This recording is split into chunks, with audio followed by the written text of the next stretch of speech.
ஒரு பிரபலமான சீரியல் ஆக்ட்ரஸ்க்கு இப்போ நல்லபடியா கல்யாணம் நடந்து முடிஞ்சிருக்குங்க. யார் இவங்க அப்படின்றத பாத்திரலாம். அதாவது சன் டிவில கண்ணான கண்ணே அப்படின்ற சீரியல் யாரும் மறந்திருக்க மாட்டீங்கன்னு நினைக்கிறேன்.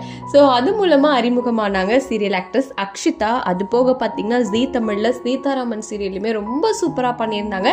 அதையும் தொடர்ந்து விஜய் டிவில தமிழும் சரஸ்வதியும் சீரியல்ல ரொம்ப சூப்பரா பண்ணியிருந்தாங்க. நம்ம எல்லாருக்கும் தெரியும் இல்லையா, இவங்க சூப்பரா நடிக்கக்கூடிய ஒரு ஆக்ட்ரஸ், அழகான ஆக்ட்ரஸ் அப்படின்னு.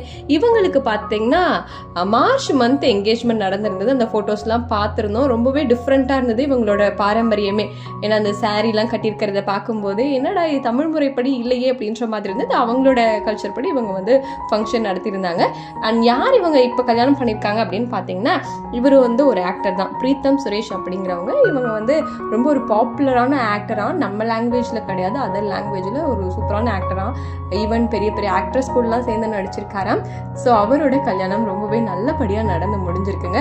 உண்மையாகவே ரொம்ப ஹாப்பியாக இருக்குது. நம்ம நிறைய சீரியலில் இவங்களை பார்த்துருக்கோம் இல்லையா, ஆனால் கொஞ்ச நாளாகவே சீரியல்லே காணும், ஆளே காணுமே எங்கடா அப்படின்னு பார்த்தா கல்யாண வேலையில் பிஸியாக இருந்திருக்காங்க போல். ஸோ கல்யாணத்தெலாம் முடிச்சுட்டு மறுபடியும் சீரியலில் நடிப்பாங்களா என்ன ஏது அப்படின்றதெல்லாம் நம்ம வெயிட் பண்ணி தான் பார்க்கணும். உண்மையாகவே ஒரு நல்ல ஆக்ட்ரஸ், கல்யாணத்துக்கு அப்புறமாவும் சீரியல் நடிச்சா நல்லா தான் இருக்கும். சரி, நீங்கள் சொல்லுங்கள், ஆக்ட்ரஸ் அக்ஷிதாவை எந்த சீரியலும் உங்களுக்கு ரொம்ப பிடிக்கும்? சீதாராமனா, தமிழும் சரஸ்வதியுமா, இல்லை கண்ணான கண்ணேவா அப்படிங்கிறத சொல்லுங்கள்.